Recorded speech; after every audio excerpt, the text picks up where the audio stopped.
Recording on. Baik, pada kali ini kita akan pada pertemuan ke-11 ini di IT Project Management pertemuan ke-11 kita akan membahas tentang Project Risk Management, di mana agendanya adalah key concept dari Project Risk Management, lalu prosesnya adalah Project Risk Management. Lalu untuk yang pertama yaitu definisinya, what is a risk? Jadi risiko adalah uncertain event or condition that if it occur, it has a positive or negative effect on the project. Jadi risiko adalah suatu kondisi atau suatu keadaan yang tidak pasti terhadap sesuatu, di mana jika itu terjadi memiliki positif dan negatif efek terhadap project. Adapun untuk positif risk-nya berupa opportunity, sedangkan berupa negatif threat-nya, negatif risk-nya itu berupa ancaman atau tantangan.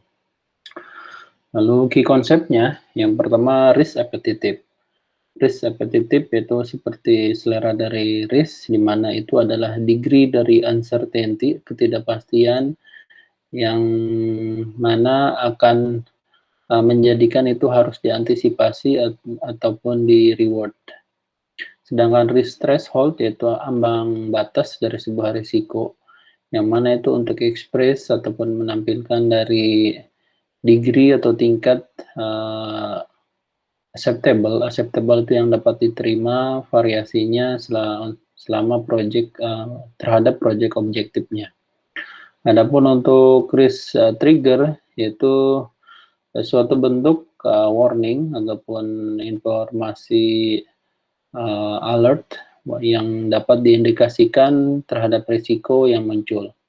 Sedangkan business risk adalah gain or loss resulting dari business activity yang ada. Itu seperti lebih ke jika terjadi business risk berarti ini ada terdapat suatu potensi kerugian yang terjadi dari aktivitas yang sedang dilakukan. Jika pure risk, yang terakhir adalah murni itu kehilangan, dan seperti insurable itu yang harus dijaminkan, diantaranya yaitu ada kebakaran, kebanjiran, dan kecurian, dan lain-lain. Terus kita bahas yang selanjutnya, trend dan emerging practice. Yang pertama ada non-event risk, yaitu diketahui sebagai uncertainty atau ketidakpastian yang muncul dari knowledge yang tidak lengkap atau karakteristik dari rencana atau planning atau aktivitas ataupun dari sebuah keputusan.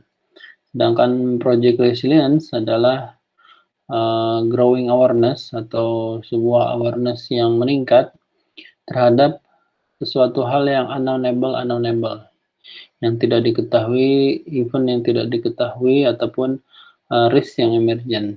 Dan itu semua bisa di-tackle ataupun bisa di-handle dengan diantaranya menentukan right level of budget. Jadi level yang pasti ataupun activity yang pasti terhadap budgetnya, dan schedule untuk menyiapkan jadwal untuk kontingensinya. Lalu ada flexible project process, jadi project prosesnya lebih fleksibel. Lalu ada project teamnya di empower, agar project teamnya lebih bersemangat dan termotivasi terhadap projectnya. Lalu frequent review yang berulang, di mana itu merupakan input yang clear terhadap stakeholder. Lalu ada integrated risk management, di mana integrated risk management adalah untuk koordinasi dari pendekatan enterprise with wide risk management. Terus selanjutnya ada untuk tailoring konsiderasinya ada 4 macam, yaitu project risk, project complexity, project importance, dan development approach. Yang pertama project risk, project size, berarti itu ukuran dari projectnya. Yang kedua project complexity, berarti apakah project itu kompleks ataukah simple.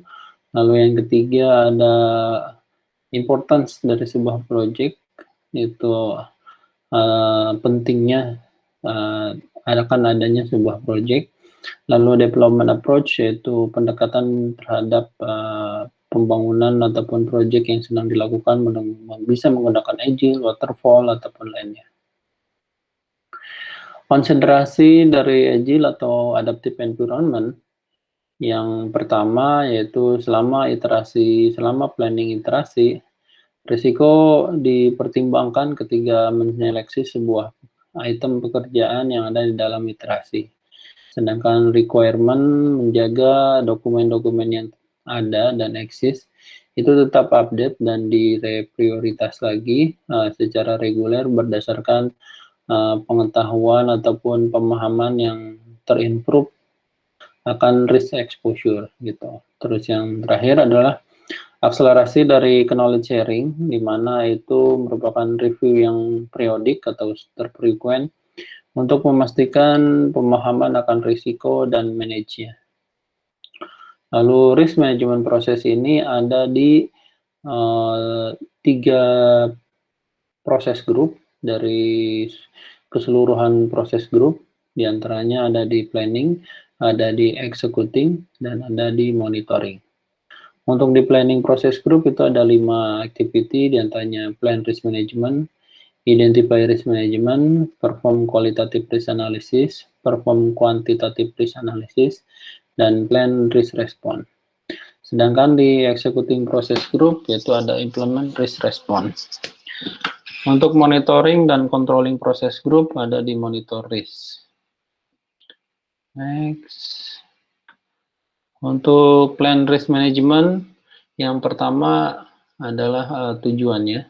Jadi plan risk management ini bertujuan sebagai proses untuk mendefine bagaimana mengkondak ataupun mengadakan sebuah risk management activity dalam sebuah project.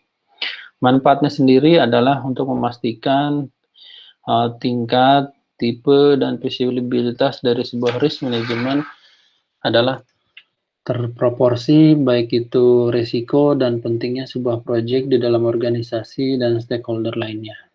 Kapannya proses ini diperform 1 kali pada saat planning dari project.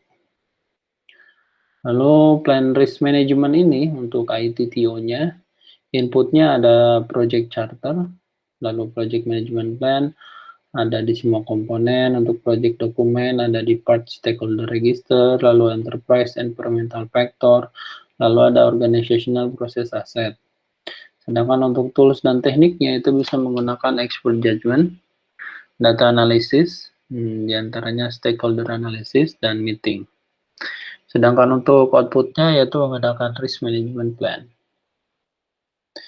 Dan plan risk management ini untuk yang risk management plan-nya adalah mendeskripsikan bagaimana risk management aktivitas akan terstruktur dan terperform, akan terlaksana itu dengan baik. Dan ini diantaranya terdiri dari risk strategi, metodologinya yang digunakan, role dan responsibilities-nya, lalu funding-nya, keuangannya atau permodalannya, timing-nya, waktunya, risk kategoris, lalu definisi dari risk probability dan impact-nya, lalu selanjutnya ada probabilitas dan impact matrix yang digunakan, lalu stakeholder risk appetite, lalu reporting format, dan satu lagi ada tracking. Lalu risk kategori selanjutnya ada memprovide bagaimana itu grouping secara individual dari project risk dan biasanya digunakan di RBS atau risk breakdown structure. Contohnya di gambar sebelah ini adalah project. Terdiri dari ada technical, external, organization, dan project management. Di mana yang pertama ada requirement, teknologi, complexity, dan interface, lalu ada performance dan reliability dan quality. Untuk di eksternalnya sendiri ada subkontraktor dan supplier, ada regulatory, ada market, untuk customer, dan weather atau cuaca. Untuk organisasional itu terdiri lingkupnya contohnya seperti project dependencies atau ketergantungan dari sebuah project, resources, funding, keuangan, dan prioritas. Lalu project management sendiri terdiri atas estimasi, planning, controlling, dan communicating. Nah, definition of impact scale. Itu definition of impact scale itu adalah untuk memprovide atau menyediakan sebuah definisi yang clear dari risk impact terhadap sebuah project. Dan definisi dari kondisi untuk impact sales ini berdasarkan dari major project objective. Dan contohnya ini hanya untuk yang negative impact only. Project objective contohnya untuk yang cost misalnya. Jika itu very low, itu nilainya 0,05 itu signifikan cost increase. Sedangkan low-nya itu 0,10, berarti kurang lebih berdampak kurang dari 10% cost increase. Adapun untuk moderate atau di 0,2 yaitu 10-20% cost increase. Untuk di high 0,4 itu berdampak terhadap 20-40% cost increase. Sedangkan very high atau 0,8 poin dia berdampak terhadap lebih dari 40% cost increase.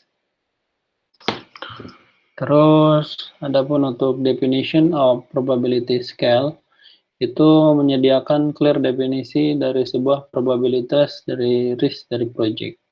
Probabilitas ranking atau value-nya, dan ini satu lagi probability dari risk-nya. Probability ranking-nya itu 0,9. Contohnya untuk risk-nya adalah di range 80-99%. Begitu seterusnya. Adapun untuk probability dan impact metric itu berisi atau grid ataupun matrix untuk mapping dari probabilitas atau kemungkinan dari setiap proyeknya muncul dan impact-nya terhadap project objektif. Contohnya probabilitasnya adalah 0,9, very likely, 0,7 itu likely, 0,5 itu possible, 0,3 itu unlikely itu tidak seperti, dan 0,10 itu very unlikely, tidak seperti. Ini adalah gambaran besar dari value probabilitas yang tadi sudah kita ada terhadap impact dan project tersebut. Terus untuk yang 11.2 ada identify risk. Tujuannya adalah sebuah proses untuk mengidentifikasi individual project risk yang mana itu bersumber dari semua project risk dan didokumentasikan setiap karakteristiknya. Adapun manfaatnya adalah dokumentasi dari existing individual project risk dan bersumber dari semua project risk. Kapan ya proses ini diperform selama project itu berlangsung?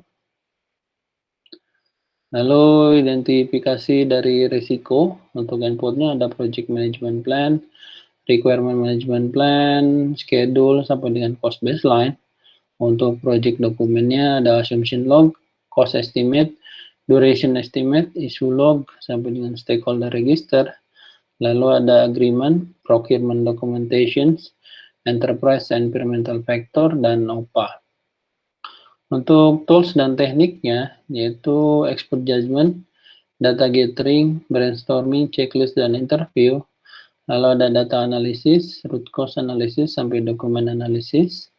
Termasuk ada interpersonal dan team skill, facilitations, prom list, dan meetings. Untuk outputnya sendiri ada risk register, risk report, project document update, ada assumption log, issue log, dan lesson learned register. Untuk data gathering diantaranya yang pertama ada atau pengumpulan data ada brainstorming, di mana itu diadakan sebagai bagian dari comprehensive list yang secara komprehensif terhadap individual project risk dan bersumber dari semua project risk yang ada. Checklist yang kedua biasanya digunakan sebagai reminder dan untuk dibangun untuk berdasarkan dari historical informasi dan pengetahuan dari project yang mirip sebelumnya.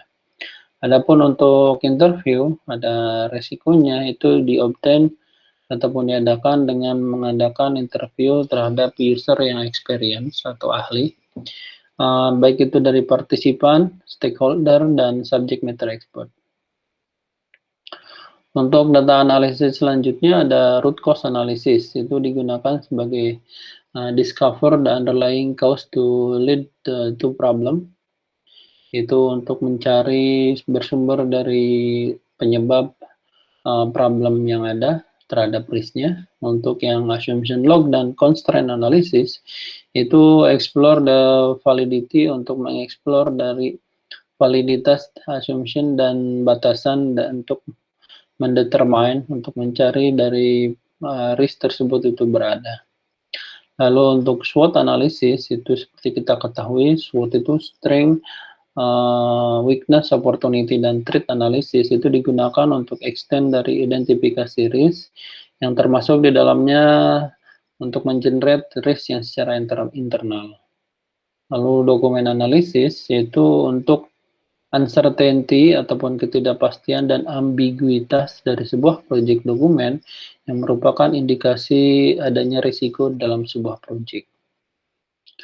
Lalu nomor 20 yaitu identify risk adalah sebuah risk register. Yang pertama yang adalah risk register, yaitu dokumen yang mana itu berisi result atau hasil dari risk analysis dan risk response planning yang terrecord.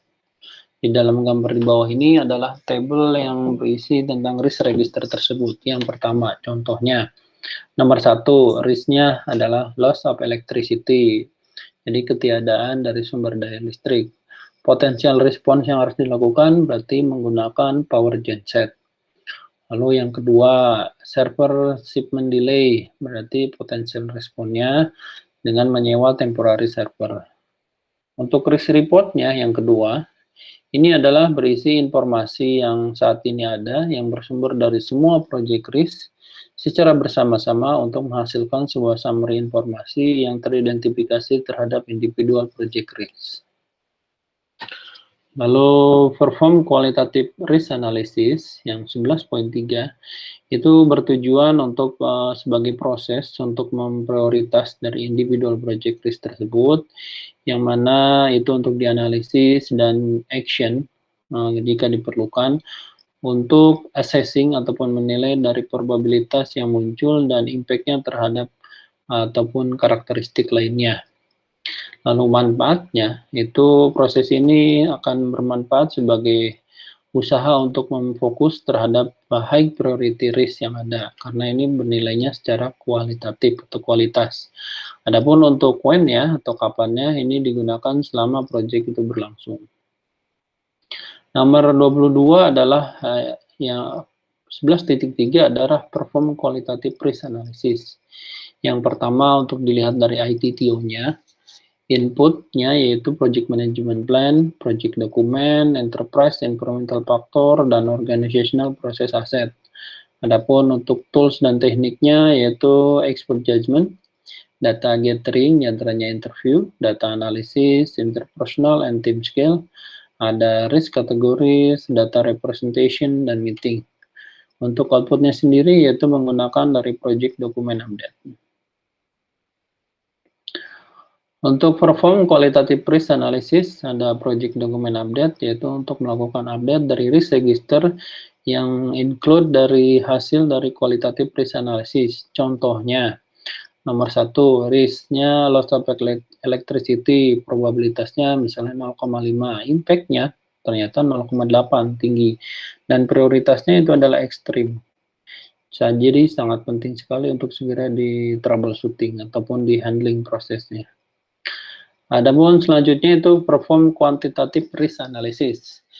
Jadi tujuannya ataupun dari perform quantitative risk analysis ini adalah proses yang secara hitung-hitungan atau secara kuantitatif, secara nilai, secara angka, itu untuk menganalisa dari efek dari identify risk dan sumber lainnya yang tidak pasti terhadap semua proyek objektif yang ada. Adapun untuk manfaatnya, prosesnya secara kuantitatif terhadap exposure project risk, dan ini juga bisa untuk memprovide additional quantitative risk information untuk support dari risk response planning. Kapan ya proses ini itu tidak require, bisa jadi tidak perlu dari setiap project, tapi jika itu digunakan akan men-perform jadi terhadap semua project yang sedang berlangsung. Untuk nomor 25 yaitu perform quantitative risk analysis dari sisi inputnya, maaf di halaman 25 yaitu ITTO-nya, inputnya yaitu di project management plan, project document, IF, dan OPA. Adapun untuk tools dan tekniknya, itu yang pertama expert judgment, yaitu hasil analisa dari para ahli, data gathering, pengumpulan data, interpersonal dan team skill, representation dari uncertainty, ketidakpastian, dan data analysis. Untuk outputnya sendiri itu diambil dari project document update atau risk report. Terus data analisis juga bisa diambil dari 3 macam, yaitu simulasi, sensitivity analysis, dan decision tree analysis. Simulasi seperti namanya simulasi, yaitu adalah untuk menggunakan model yang mensimulate dari efek-efek yang dikombine terhadap individual project risk dan sumber lainnya yang tidak pasti, dan evaluasi terhadap impact-nya. Tipikalnya untuk simulasi ini menggunakan Monte Carlo analysis. Yaitu selanjutnya yang sensitivity analysis adalah untuk membantu determine, menentukan jadi individual project risk mana yang memiliki potensi paling impact tertinggi terhadap project outcome-nya. Dan tipikalnya ini biasa menggunakan tornado diagram. Terus untuk decision tree analysis yaitu support selections ataupun untuk seleksi dari sebuah risk yang disupport yang terbaik dari beberapa alternatif terhadap aksi akan risk yang ada. Sedangkan decision tree ini mengevaluasi akan kalkulasi dan expected yang diharapkan dari monetary value ataupun values dari sisi keuangan setiap risk yang ada. Terus ini dilihat dari simulation-nya, yang contohnya menggunakan analisa Monte Carlo analysis, yang dilihat dari predictive project cost sampai dengan kumulatif risk-nya, dimulai dari project itu ada, sampai dengan itu range uncertainty-nya sampai dengan kumulatif probability-nya. Jadi ini berdasarkan dari nilai funding dari sebuah project tersebut.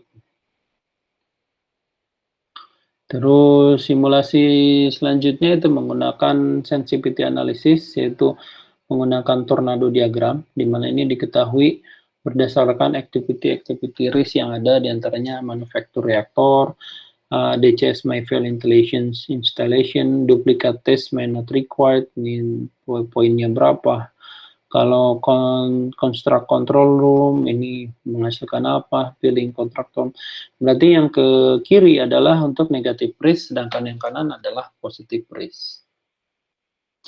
Lalu untuk yang 29 yaitu expected monetary value, yaitu decision tree analysis, adalah table ini untuk menampilkan dari contohnya decision definition, decision node, change node, dan net present value. Di antaranya adalah menggunakan ilustrasinya atau contohnya build ataukah membangun ataukah upgrade dari yang ada. Lalu ini selanjutnya jika membuat baru membutuhkan 120 million, sedangkan upgrade hanya cukup 50. Lalu strong demand-nya ada di 200 M, yaitu 60%. Weak demand-nya di 40%, sedangkan strong demand-nya 120 M. Lalu weak demand-nya di 60%. Lalu ini computed net present value-nya ada di 70 M dan 10 M. Gitu. Itu kurang lebih perhitungannya. Nomor 30 dari halaman 30 pada expected monetary value, ini juga ada rumusnya IMV probabilitas dikali impact. Jadi contohnya jika teridentifikasi sebuah opportunity ada 50% chance kemungkinan yang bisa muncul dengan save some money, istilahnya bisa efisien dari terhadap operasional dari project tersebut, Jika positif risk occur itu akan muncul, kita bisa menghemat sampai dengan $2.500. Nah, kalkulasikanlah expected monetary value itu terhadap aktivitas ataupun kegiatan dari risknya. Yang pertama, jika probabilitas 50%, impact-nya 2.500. Maka IMV-nya 50% dikali 2.500 itu sama dengan 1.250. Yang selanjutnya ada plan risk response. Dari tujuannya sendiri adalah sebagai proses untuk developing options, selecting strategi, dan menyetujui jika action itu akan dilaksanakan terhadap project risk, dan tentunya untuk men-treat atau memberlakukan terhadap individual project risk yang ada. Lalu benefitnya atau manfaatnya, proses ini untuk mengidentifikasi adanya risk-risk yang dari semua project risk tersebut dan individual risk tersebut dapat direspon dan di-action. Lalu kapannya? Itu di-perform selama project itu berlangsung.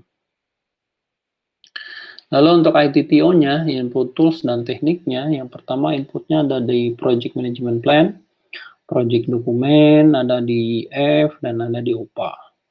Sedangkan untuk tools dan tekniknya ada Expert Judgment, Data Gathering, Interpersonal, dan Team Skill, ada Strategis for Threat, Strategis for Opportunities, Contingency Strategis, Strategis for Overall Project Risk, Data Analysis, dan Decision Making. Untuk outputnya sendiri ada Change Request, ada Project Management Plan Update, dan ada Project Document Update. Untuk risk response strategi, yaitu yang pertama berdasarkan threat, jika ada ancaman ataupun ini, yaitu berarti responnya harus dieskalasi, apakah di-avoid atau dihilangkan, apakah ditransfer, contohnya asuransi, apakah dimitigasi sebelumnya, ataukah di-accept saja risiko yang ada, lalu kita problem solving terhadap risiko itu atau di handling. Lalu jika risk respon itu berupa opportunities, apakah itu dieskalasi, lalu dieksploit, dieksplorasi lagi agar itu lebih memberikan dampak yang lebih tinggi lagi, lalu di-share, lalu di-enhance, dan di-accept. Terus 34, strategi dari overall risk, yaitu yang pertama avoid, exploit, transfer atau sell, mitigate atau enhance, dan accept. Ini dari overall-nya. Jadi perbedaannya hanya transfer atau share dan mitigate atau enhance. Lalu kontingensi responnya. Nah, kontingensi respon itu dieksekusi hanya pada saat under certain predefined condition, hanya pada saat sesuatu kondisi yang sudah pasti. Contohnya jika kehilangan intermediate milestone-nya, misalnya milestone yang di tengah-tengahnya hilang. Lalu gaining untuk menghasilkan dari prioritas untuk yang lebih tinggi terhadap sellernya atau supplier, yaitu jangan dilakukannya contingency plan dan fallback plan. Lalu selanjutnya untuk project risk management proses selanjutnya ada di implementasi risk response. Nah, untuk diimplementasi risk response, tujuannya adalah untuk memproses implementasi risk response plan di project planning sebelumnya.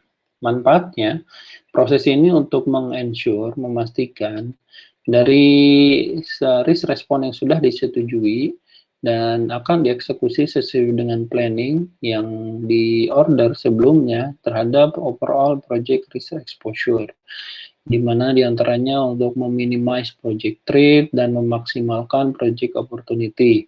Kapannya itu dilaksanakan selama project itu berlangsung. Lalu implement risk response ini ada diantaranya ITTO-nya, ada Project Management Plan, Project Dokumen, dan OPA. Adapun untuk tools dan tekniknya ada Expert Judgment, Interpersonal, dan Team Skill, lalu ada Project Management Information System. Lalu outputnya ada di Change Request, ada di Project Document Update, diantaranya issue log, lesson dan register, Project Team Assignment, Risk Report, dan Risk Register. Lalu selanjutnya untuk Project Risk Management Process ada di Monitor Risk. Monitor risk diantaranya tujuannya adalah untuk sebagai proses untuk monitor dari implementasi risk response plan, untuk tracking identified risk, untuk mengidentifikasi dan menganalisa risiko yang baru dan mengevaluasi proses risikonya secara efektif selama proyek itu berlangsung. Adapun untuk manfaatnya, proses ini untuk mengenable sebuah decision dari project yang berdasarkan dari informasi yang saat ini terhadap overall project risk exposure dan individual project risk. Kapannya? Nah, proses ini diperform selama project itu diperlukan dalam semua selama monitor risk ini diperlukan selama project itu berlangsung. Lalu untuk inputnya ada di project management plan, project document, work performance data, dan work performance report. Lalu tools dan tekniknya ada data analysis, yaitu technical performance analysis, risk analysis, audit, dan meeting. Untuk outputnya ada di work performance information, change request, project update, dan project document update, dan organizational process update. Untuk monitoring selanjutnya ada di Work Performance Information atau WPI. Jadi WPI ini sebagai output dari control risk aktivitas yang ada untuk memprovide di mana mekanisme untuk mengkomunikasikan dan support dari project decision making. Untuk change request-nya sendiri direkomendasikan corrective atau preventive actions. Oke, itu pembahasan untuk kita hari ini yaitu project risk management.